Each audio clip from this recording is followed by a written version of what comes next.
untuk hadir pada pertemuan pagi hari ini. Adapun materi yang akan dibahas pada hari ini yaitu mengenai teks narasi. Sebelum Ibu menjelaskan lebih lanjut mengenai teks narasi, ada yang tahu apa itu teks narasi? Belum, Ibu. Oke. Teks narasi adalah jenis teks yang menceritakan suatu peristiwa atau kejadian yang disusun secara kronologis atau berurutan dan biasanya melibatkan tokoh, latar, alur, dan juga konflik. Tujuan utama dari teks narasi yaitu untuk menghibur atau memberi pengalaman kepada pembaca melalui kisah atau peristiwa yang disampaikan. Oke, baik. Selanjutnya kita akan menganalisis teks narasi menggunakan metode saintifik atau scientific approach. Alasan saya mengambil untuk metode saintifik yaitu walaupun teks narasi bersifat sastra, tetapi pendekatan saintifik itu tetaplah relevan untuk mengajarkan struktur dan kaidah secara sistematis. Adapun metode saintifik yang pertama yaitu dengan melihat atau mengamati contoh teks narasi. Kita akan menganalisis suatu teks narasi atau suatu peristiwa dengan menggunakan metode saintifik atau scientific approach. Alasan saya mengambil metode saintifik untuk menganalisis teks narasi yaitu teks narasi itu kan bersifat sastra. Jadi pendekatan saintifik itu masih tetap relevan untuk mengajarkan struktur dan kaidah teks narasi secara sistematis dan juga jelas. Adapun langkah-langkah dalam menganalisis teks narasi menggunakan metode saintifik. Yang pertama yaitu mengamati contoh teks narasi. Yang kedua, menanya tentang struktur dan kaidah bahasa atau ciri-ciri bahasa. Yang ketiga, menganalisis teks. Yang keempat, menyusun sendiri dan juga menyampaikan hasil. Baik, di sini sebentar saya akan memberikan adik-adik contoh teks narasi yang akan kalian analisis di mana struktur teks narasinya.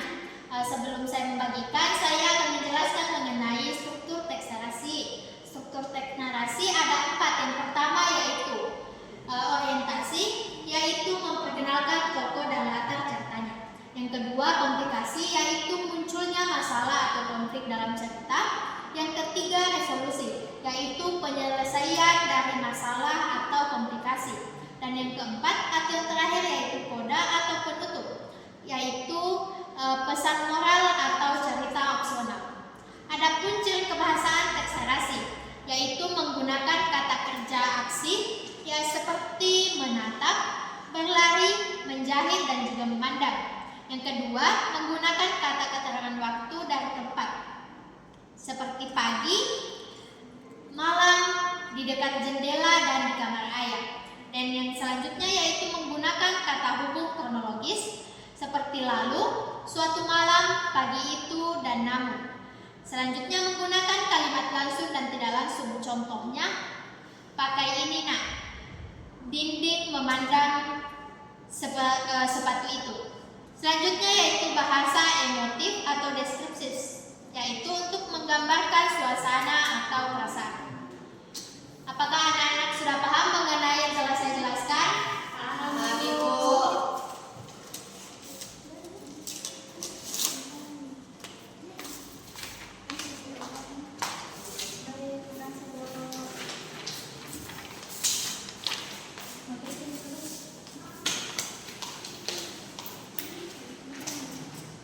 Oke, bisa dilihat contoh teks yang telah Ibu bagikan.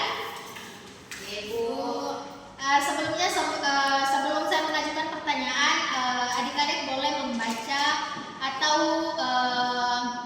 memahami mengenai contoh teks yang saya berikan agar adik-adik bisa menjawab pertanyaan dari Ibu. Sudah dibaca semua? Sudah, Ibu. Oke. Jadi yang telah saya bagikan yaitu contoh teks narasi yang berjudul Sepatu Tua Ayah. Pagi itu Dinda duduk termenung di dekat jendela, menatap halaman rumah yang lecet. Hari ini ia tidak bisa ikut lomba lari karena sepatunya rusak dan ia tidak memiliki uang untuk membeli sepatu yang baru. Nah, pertanyaan saya yaitu ada yang bisa jelaskan di mana letak orientasi pada contoh teks narasi tersebut? Saya Ibu. Oke, silakan Rini.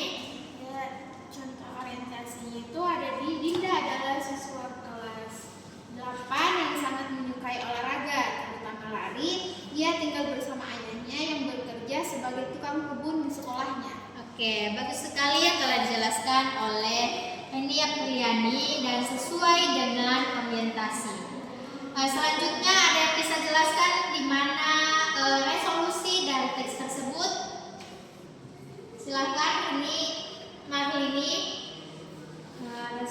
Resolusi dari judul sepatu tua ayah itu, dengan sepatu tambalan pemberian ayahnya, Dinda tetap mengikuti lomba walau awalnya minder. Ia mencoba berlari secepat mungkin, membayangkan semangat dan cinta ayah yang menemaninya. Hasilnya Dinda berhasil menjadi juara 2. Itu saja, Bu. Oke, baik, sangat tepat yang dijelaskan oleh Marlini sesuai dengan contoh teks dan sesuai dengan struktur teks narasi yaitu pada resolusi.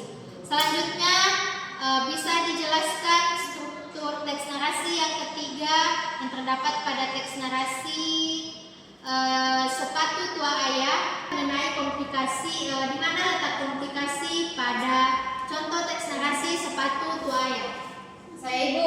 Oke, silahkan. Jadi pada komplikasi pada teks yang Ibu berikan itu, yaitu beberapa hari sebelumnya Dinda mendapat kabar bahwa ia lolos seleksi lomba di antar sekolah.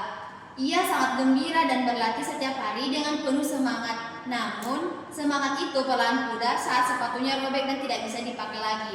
Pada suatu malam, ia mendengar suara mesin jahit dari kamar ayahnya. Saat mengintip, ia melihat ayah sedang menjahit sepatu lamanya yang dulu pernah rusak parah. Sepatu itu penuh tambalan, walaupun warnanya sudah pudar dan solnya sudah keras. Tapi pagi itu, ayah menyodorkan sepatu itu sambil tersenyum.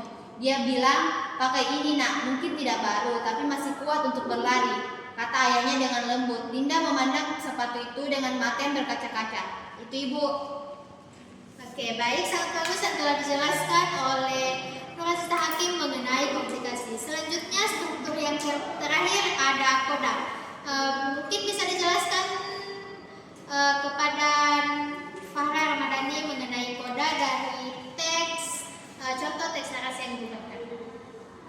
Jadi struktur koda pada teks narasi yang diberikan yaitu sepatu tua itu kini tersimpan rapi di lemari Dinda, bukan karena bentuknya tapi karena kenangan dan kasih sayang yang melekat padanya. Baginya sepatu itu adalah hadiah paling berharga dari ayah. Mungkin hanya itu, Ibu. Oke, baik, sangat bagus yang dijelaskan oleh Farah Ramadhani sesuai dengan yang Ibu minta dan sesuai dengan yang Ibu harapkan. Anak-anak mungkin sudah paham mengenai apa itu teks narasi, struktur teks narasi, dan juga ciri kebahasaan dari teks narasi. Untuk tugas selanjutnya, Ibu berikan tugas yaitu anak-anak membuat contoh teks narasi di rumah dan dikumpulkan minggu depan. Bisa? Bisa, Ibu.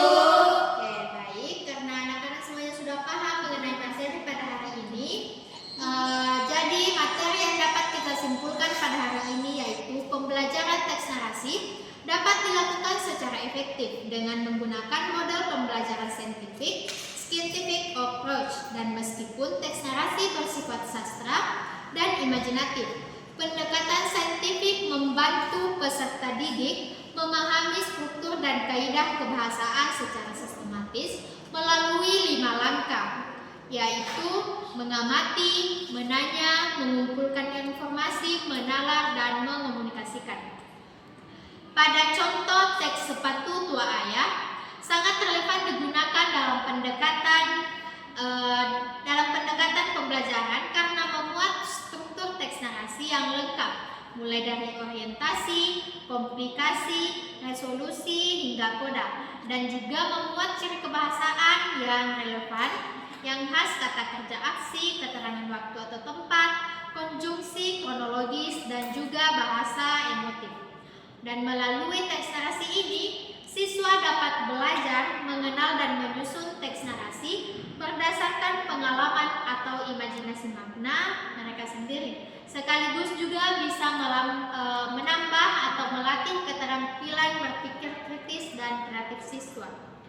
Jadi, dengan penerapan saintifik, pembelajaran teks narasi menjadi lebih bermakna, lebih terarah, dan juga mampu membuat siswa untuk mengasah kemampuan literasi naratif siswa secara utuh. Mungkin itu materi pada hari ini. Sekian dari saya. Jika ada kesalahan, mohon dimaafkan. Dan jangan lupa tugasnya dikumpulkan minggu depan. Ibu akhiri dengan ucapan wassalamualaikum warahmatullahi wabarakatuh.